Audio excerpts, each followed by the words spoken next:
코로나 이후의 세계, 제이슨 생커지움, 미디어 숲. 저는 미래학 책은 가급적 보지 않는 경향이 있습니다. 미래학을 폄하하는 것이 아니라 미래학이 늘 유동적인 현상만을 쫓는 학문이기 때문이죠. 그 원인과 원리에 대한 공부에 저는 더 관심이 큽니다. 그러나 코로나19 이후는 좀 양상이 다릅니다. 경제, 국가, 교육을 비롯해 삶의 가장 기본적인 의식주의 형태도 바뀌었습니다. 전염병이 세상이 바뀌도록 밀어붙이고 있습니다. 비대면 사회, 사회적 거리두기는 포스트 코로나 시대의 가장 큰 변화입니다. 사람과 사람이 더 이상 같은 거리에 있지 못하는 사회는 앞으로 어떤 세상을 만들어갈지 무척 궁금해지지 않을 수 없습니다. 제가 모르는 정보가 무엇인지 변화의 흐름을 빨리 잡아야 할 필요를 느꼈습니다. 서문에서 저자는 이렇게 말합니다. 코로나19에 대한 국제 정세가 급변하는 상황에서 책을 쓰는 게 다소 부담되었지만 충분히 해볼 만한 가치가 있다고 믿는다. 코로나19 팬데믹 발발로 인한 질병의 확산, 의료 서비스의 과부하, 경기 침체, 근무 형태나 소비 습관의 변화 등 잠재적이고 장기적인 영향을 생각할 때 우리는 이제 미래학자처럼 사고해야 한다. 이제 누구나 미래를 대비하는 삶을 살아야 한다는 의미입니다. 질병은 결국 생존과 직결되는 문제입니다. 누군가의 문제가 아니라 나의 문제입니다. 내 가족의 문제입니다. 오늘 낭독할 부분은 이 책의 3장, 교육의 미래입니다. 저도 아이를 가진 부모이기 때문에 앞으로 교육 제도가 어떻게 변화할 것인가에 대해서 많이 궁금합니다. 저자는 3장의 부제를 온라인 교육의 3가지 트렌드라고 했습니다. 어떤 내용을 담고 있는지 지금부터 낭독하겠습니다. 온라인 교육이 대세다. 온라인 교육이 뜨기 시작하면서 그 추세는 한동안 가속화되었는데 이제 코로나19 사태로 거의 모든 학생이 교실을 벗어나 온라인으로 수업을 듣는 것이 일상이 되었다. 이러한 변화는 초, 중, 고교, 그리고 대학, 전문교육, 정규 및 비공식 교육 등 너나 할 것 없이 모든 부분에서 마찬가지다. 유수의 대학교에서 그 대학교에 입학하지 않으면 들을 수 없었던 양질의 교육을, 양질의 강좌를 온라인으로 공개하고 있습니다. 그리고 여러 미래학자들이 앞으로 학점제로 운영되는 온라인 대학이 분명히 활성화될 것이다 라는 이야기를 하고 있고요. 앞으로 가면 갈수록 캠퍼스가 있는 대학교는 문을 닫게 될 것이다 라는 전망도 하고 있습니다. edx.org, edx.org에 들어가면 MIT, 하버드, 버클리, 맥길 대학교 강좌가 전부 공짜예요. 대학교는 무료화가 된다. 무료화가 된다. 2012년에 시작됐어요. 2012년. 지금 이제 4년 됐어요. 4년. 콜스에다가 RA 붙였어요. coursera.org에 들어가면 오늘 저녁부터 들어가세요. 공짜예요. 공짜. 이 많은 강좌들이 수많은 대학에서 무료로 강좌를 올려요. 그러면 여러분의 집으로 수료증이 딱 날라와요. 3학점짜리 수료증이 날라와요. 얼마나 좋아요. 우리 아들 초등학생인데 하버드에 댕겼어요. 이 창업자는 데프니 콜라의 중간에 서 있는 이 여자분 2014년 4월 20일이 창업일이었어요. 우리는 미래학자들이 4월 24일 날 제가 초청받아 갔어요. 데프니 콜라 옆에 있어요. 제가 그죠? 일반적으로 하나의 현상이 일반화되기까지 시간이 필요하고 이후 일정 분기점을 넘어서면 가속화되는 경향을 보인다. 온라인 교육 또한 지금 바로 그 분기점에 와 있는 것처럼 보인다. 현재의 경험만으로도 고등교육의 미래는 물론 모든 형태의 교육을 영원히 바꿔놓을지도 모른다. 사람들을 위한 기술은 현재 더 좋아졌다. 컴퓨터는 더 빨라지고 스마트폰은 좀 더 스마트해졌다. 내가 온라인으로 석사학위를 마친 이후로 성공적인 온라인 교육에 필요한 기술들은 급속도로 좋아졌다. 코로나19 팬데믹의 경험을 통해 교육의 미래에서 3가지 중요한 변화가 일어날 것으로 보인다.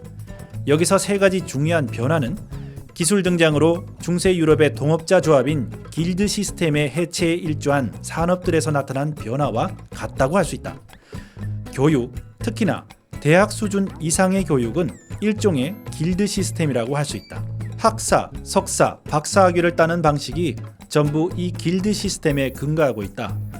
교육의 시스템이 중세의 도제식 교육생, 숙련된 장인, 명장의 구조를 바탕으로 한 것이다.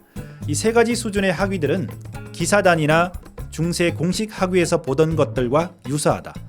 그 정점에 있는 박사과정은 그 학위 논문이 한 분야의 마이스터가 되게 하는 마스터피스를 본따 만들어졌다. 교육 분야에서 사용하는 용어의 차이는 있지만 고등교육의 구조는 여전히 그 본질이 중세시대의 길드와 같은 것이다. 역사적으로 길드 구조는 많은 직업과 학제의 진입을 막는 장애물이 되었다. 온라인 교육은 강의 자료나 교육 콘텐츠의 범위를 대폭 확장함으로써 전통 학문과 학교 내 길드 구조를 위협할 어마어마한 잠재력을 가지고 있다. 나는 앞으로 수년간 온라인 교육의 확산이 점점 더 가속화될 것이라 예상한다. 온라인 교육 추세로 온라인 이전 시기에 비해 그 어느 때보다 많은 사람이 교육 혜택을 누릴 것이다. 교육의 3가지 트렌드. 핀테크에서 발견한 3가지 트렌드.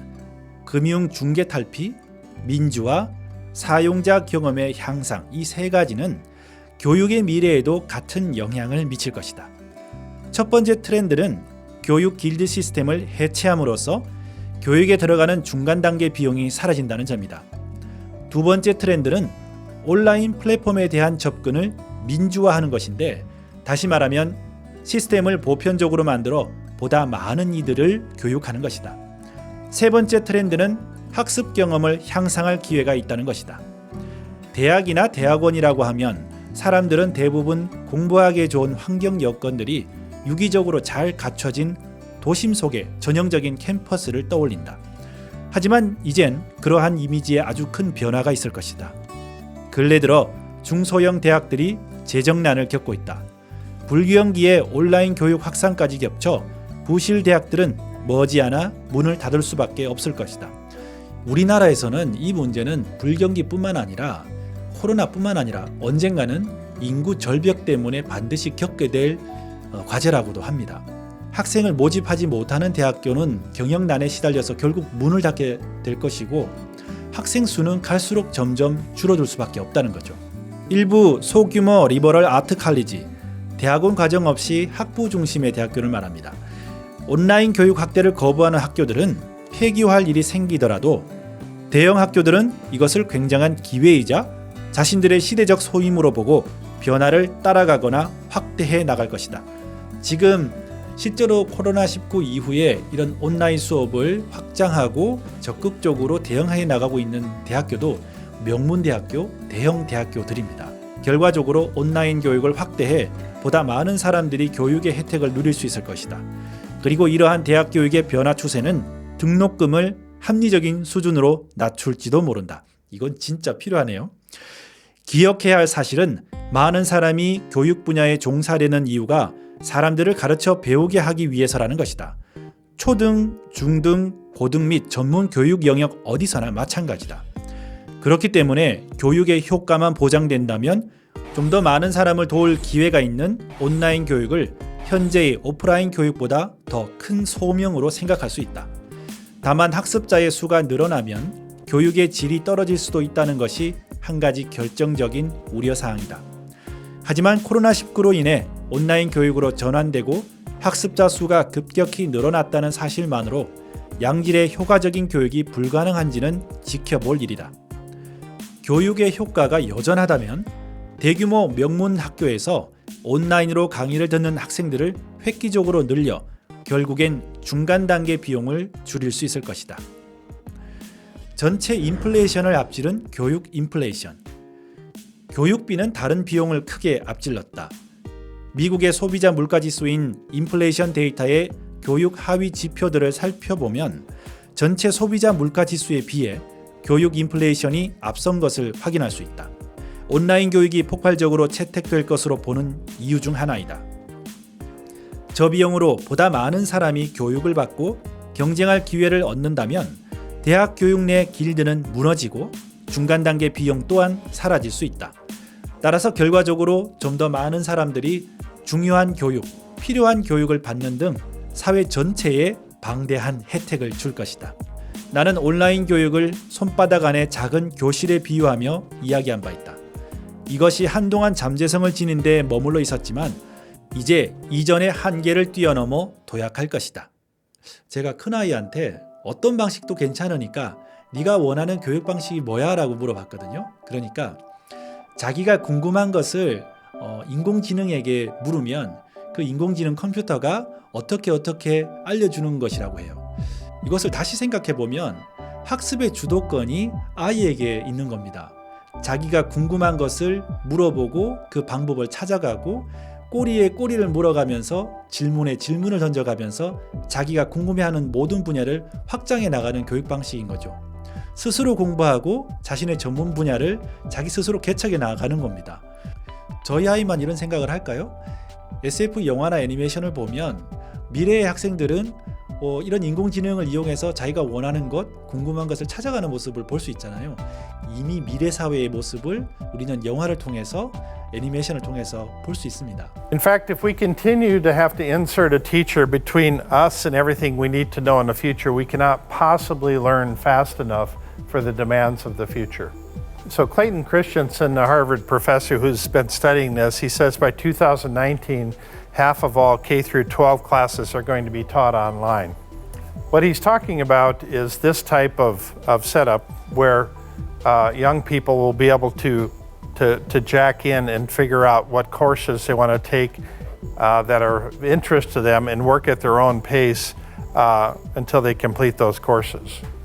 So the role of education is changing. It's no longer possible to predict the educational needs of business 4 to 5 years in advance. 대학은 비영리 기관이지만 여전히 비즈니스다. 종국에는 대학도 예산의 균형을 맞춰야 하고 주어진 일을 해야 할 사명도 있다. 대학의 사명이라면 이윤을 생각하는 것이 아니라 가능한 한 많은 수의 사람들에게 효과적인 교육을 제공하는 일일 것이다. 그러나 현실은 그렇지 않습니다. 제가 대학교를 다닐 때부터 이 문제는 상당히 큰 문제였거든요. 대학교가 점점 기업화되고 이윤을 추구하는 모습은 사실 대한민국 대학교에서 많이 보고 있습니다. 그것 때문에 제가 데모도 몇 번 했긴 했는데 일자리의 미래를 생각할 때 교육의 이러한 특징은 특히 중요해진다.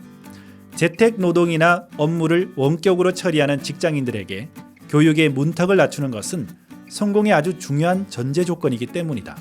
다시 말해 당신이 지식 노동자라면 효과적으로 온라인 수업을 수행하기 위해 높은 수준의 기술과 교육이 필요하다. 코로나19 팬데믹 이후 위 두 가지 변화는 맞물려 진행될 것이다. 사람들의 교육에 대한 열망은 크게 높아질 것이다. 그런 직업이야말로 팬데믹에 강한 직업들이기 때문이다. 그런 직업들은 앞으로 수요가 계속해서 증가할 것이고 그 말인즉 교육에 대한 수요 역시 덩달아 오를 것을 의미한다. 유망한 지식 노동자와 대학들이 온라인 교육이라는 돌이킬 수 없는 강을 건널 것이다. 대학은 이전에 비해 어떻게 하면 보다 많은 사람들을 보다 효과적으로 가르칠 수 있는지 고민하는 한편 좀 더 범위가 확장된 교육의 사명을 감당할 방법을 계속해서 찾아낼 것이다. 중간 단계 비용이 사라지고 보다 많은 이들에게 교육의 기회가 돌아가는 트렌드 외에도 사용자 경험이 향상됐다는 것은 마지막으로 주목할 중요한 트렌드다. 이 트렌드에서 기술이 지렛대가 될 수 있음을 알 수 있다. 위태로운 명문대학. 교육에서 중간 단계 비용이 사라질 것을 예측하는 이유 중 하나는 한 학기에 수천만 원의 대학 등록금을 감당하던 학부모 또는 학생들이 온라인을 통한 원격 수업만으로도 같은 교육을 받을 수 있다는 것을 깨닫게 될 것이기 때문이다. 학부모나 학생들에게 이런 충격적인 경험이어서 정규 대학 과정 대신 빠르게 과정을 마칠 대안을 찾거나 꼭 교육적 가치 때문에 명문 대학에 가는 것이 아니라고 학교를 다시 생각할 수 있다. 사실 엘리트 교육을 찬성하는 가장 큰 이유는 엘리트 교육을 통해 특수한 인적 네트워크를 가질 수 있다는 데 있다. 그렇죠. 대학교를 가는 목적 중 하나는 명문대학교를 가는 목적 중 하나는 그 대학교를 통해서 인적 네트워크를 쌓는 것이 큰 이유 중 하나입니다. 그러나 원격 교육을 하면 네트워크는 훨씬 더 느슨해진다. 이미 오래전부터 엘리트 고등교육 기관들은 온라인 과정을 제공해오고 있다.